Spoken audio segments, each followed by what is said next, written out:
Exaspérés par les coupures quotidiennes d'électricité et d'eau, les étudiants de l'école polytechnique de Woodwood ont manifesté dans la rue aujourd'hui, alors que la ministre de l'Enseignement supérieur était sur place pour une opération de nettoyage général. Un violent affrontement avec les forces de l'ordre a éclaté.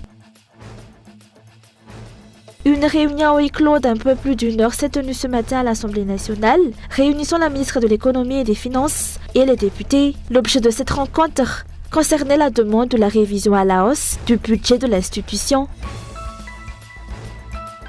De l'actualité internationale, après 4 jours de manifestations à Los Angeles contre la politique migratoire de l'administration Trump, le gouverneur démocrate de Californie a engagé un bras de fer avec le président républicain. Il affirme que le déploiement de soldats de la garde nationale et de marine a sauvé le fantasme fou d'un président dictatorial.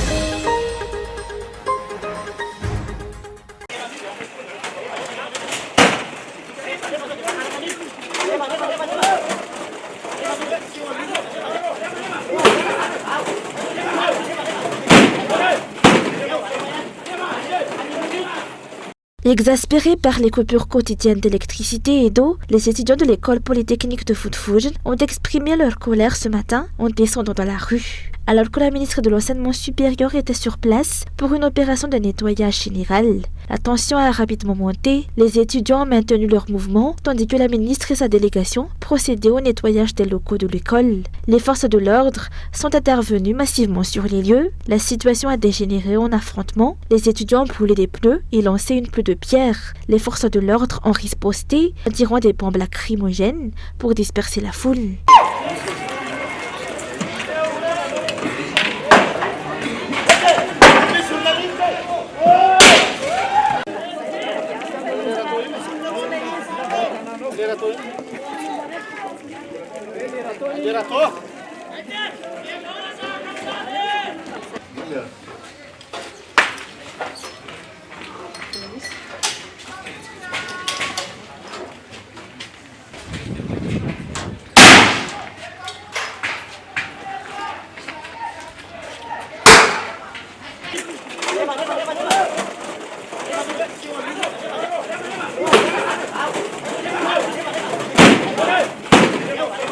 L'électricité est coupée 5 fois par jour dans les résidences étudiantes.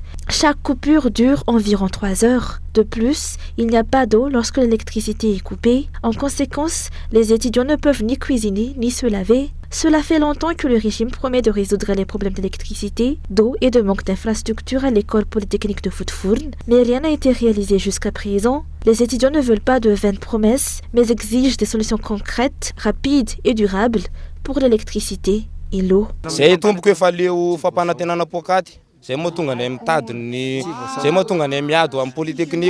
Nous en avons assez des promesses creuses. Nous voulons des solutions concrètes tout de suite. Nous ne parlerons plus aux responsables, nous en avons marre. Tous les ans, nous payons 18 000 arrières par étudiant, soit un total de 60 millions d'ariars. Où va cet argent?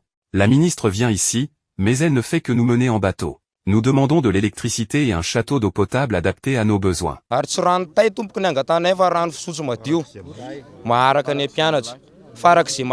Quelques étals en bois ont pris feu durant cette grève étudiante, obligeant les habitants à intervenir pour éteindre l'incendie. Les commerçants aux alentours se sont plaints des dégâts subis par leur marché. La ministre est venue à la rencontre des étudiants en grève à midi, mais cela n'a fait qu'accroître leur colère. La ministre a reculé, n'osant pas franchir le portail où se trouvaient les étudiants, et est repartie sans qu'aucune discussion n'ait eu lieu.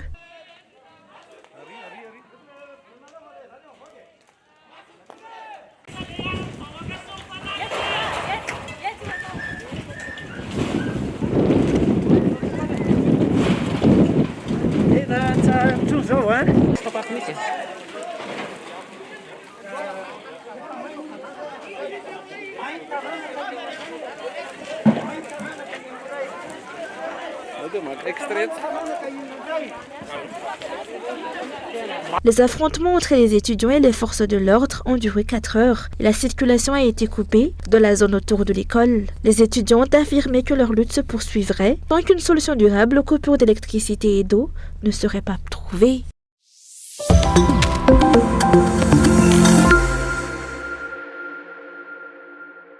Le problème d'électricité demeure un défi majeur que le régime actuel n'arrive toujours pas à résoudre. Malgré 2 ans de mandat, de nombreuses promesses ont été faites par les dirigeants, mais les projets et budgets approuvés pour régler cette crise restent lettres mortes et semblent appartenir au passé, ont déploré aujourd'hui plusieurs députés. La capitale subit de plein fouet la situation, avec des coupures de courant dépassant les 5 heures par jour. Un problème qui aurait dû être résolu depuis des années, souligne-t-il.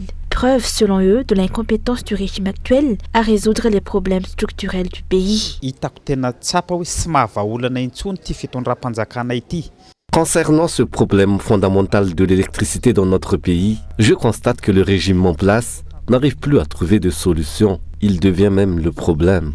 Lors de leur arrivée au pouvoir en 2018, les dirigeants actuels avaient promis, à travers leur propagande, d'apporter des solutions durables au délestage. Ce même problème avait d'ailleurs été utilisé pour faire chuter l'ancien président Erason Armapian. On avait alors affirmé qu'Andrazouel apporterait la solution. Mais aujourd'hui, même durant son second mandat, le délestage reste un fléau. Le projet Vouloubé vient tout juste d'être signé, mais aucune date concrète n'est encore annoncée pour sa mise en œuvre. Les Malgaches n'entrevoient toujours aucune issue. Le régime Razouel n'a fait qu'aggraver la crise énergétique. Tsy mahavaolana tamin'ity délestage ty ny fitondrana Rajoelina fa vao may niaggravé ilay olana efa navesatra be ny aignan'ny malagasy. Dernière nouvelle, la société Jirama est devenue une société anonyme à participation de l'État. Par ailleurs, les équipements nécessaires à l'installation d'une centrale de production d'énergie de 105 MW à Mbumanamboul seraient arrivés à Thomassen. Les ponts de la RN2 doivent être spécialement réhabilités pour permettre leur transport vers la capitale. Mais une question demeure, combien d'années faudra-t-il attendre avant que ce générateur ne soit opérationnel? Ou s'agira-t-il comme tant d'autres d'une promesse vide? C'est en tout cas la crainte exprimée par une autre députée. Le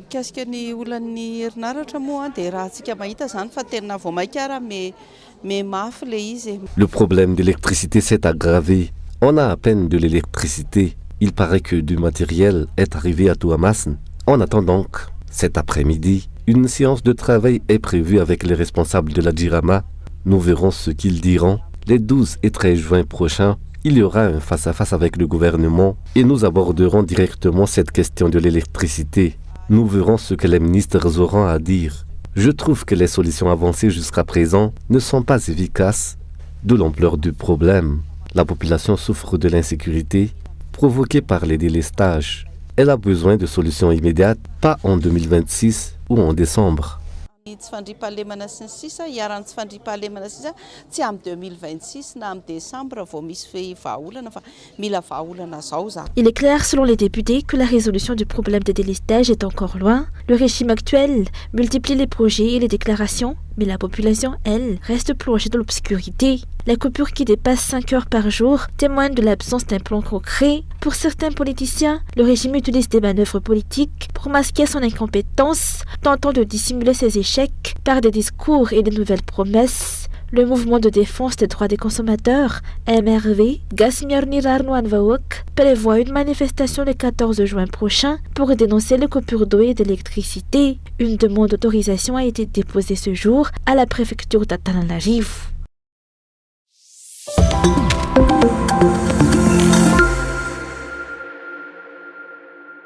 Une réunion à huis clos d'un peu plus d'1 heure s'est tenue ce matin à l'Assemblée nationale, réunissant la ministre de l'économie et des finances, Rindas Belraïnerson, et les députés. L'objet de cette rencontre, la révision à la hausse du budget de l'institution. Cependant, la ministre n'a pas pu répondre concrètement aux attentes des parlementaires, affirmant devoir attendre une décision du Conseil des ministres. Il serait préférable que ceux qui m'ont convoqué vous expliquent le contenu de la réunion. Ce que je peux dire, c'est qu'ils ont souhaité discuter de leur budget. La majorité de leurs demandes ont été soumises au Conseil des ministres, mais n'ont pas été approuvées. J'ai seulement expliqué la décision du Conseil, c'est ce qui m'a permis de quitter la réunion. Après le départ de la ministre, les députés ont poursuivi leur réunion à huis clos. Les débats ont été longs et animés. La plupart des élus, interrogés à la sortie, ont préféré garder le silence. Le député Gaskar Fensou a néanmoins confirmé que la convocation de la ministre était liée à des questions budgétaires internes à l'Assemblée nationale. Il a souligné que le budget actuel ne tient pas compte de l'augmentation du nombre de députés, ce qui a des conséquences concrètes, notamment l'absence de rémunération pour plusieurs conseillers parlementaires.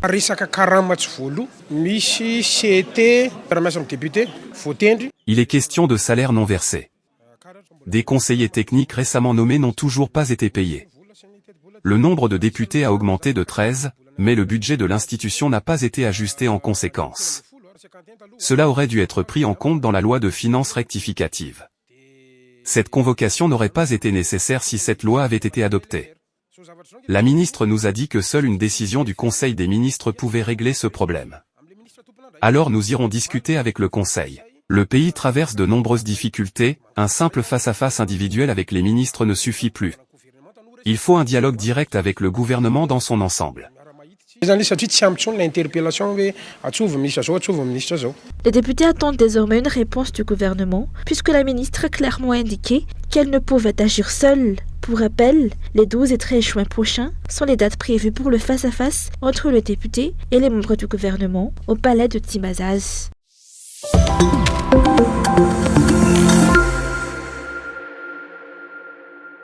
7 décès ont été enregistrés durant les 2 jours de la fête de la Pentecôte, selon les données officielles obtenues ce jour auprès du centre hospitalier universitaire Joseph Raphaël Naval. 4 ont été recensés au service des urgences médicales et 3 au service de réanimation médicale. Ce chiffre est néanmoins en baisse par rapport à l'année dernière, selon les explications fournies par l'établissement.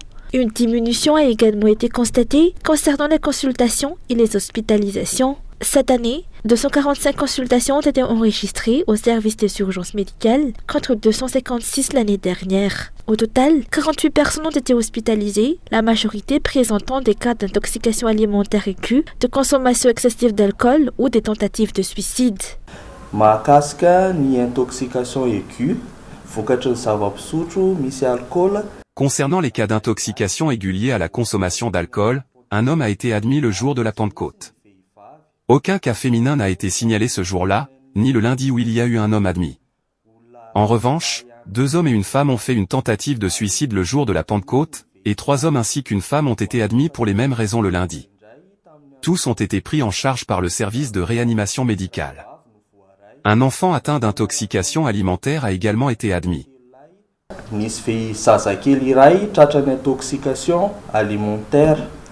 Selon ce responsable, le taux d'accident de la circulation a augmenté pendant ces dernières fêtes. Il appelle chacun à faire preuve de vigilance sur la route, aussi bien en période de fête qu'au quotidien.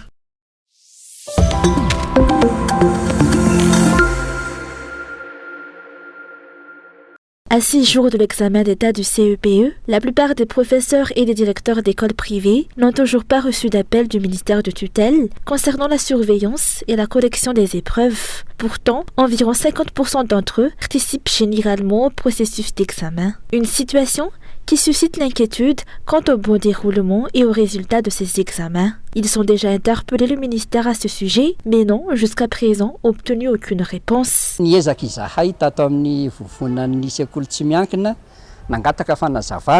nous sommes efforcés de demander des explications auprès du ministère de l'Éducation nationale. Jusqu'à aujourd'hui, nous n'avons toujours pas eu de réponse.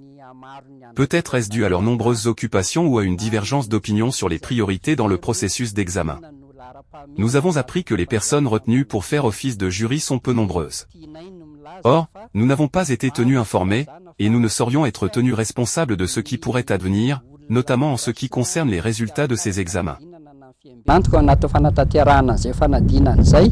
Par ailleurs, rappelons que l'épreuve d'EPS pour le baccalauréat a débuté aujourd'hui et durera 9 jours. À Antananarivo, 42 000 candidats sont répartis dans 6 centres d'examen. Voici les dates des prochains examens. Le CEPE aura lieu le 17 juin prochain. Le BEPC se déroulera du 30 juin au 3 juillet. Le baccalauréat général du 21 au 25 juillet et le baccalauréat technique du 28 au 31 juillet.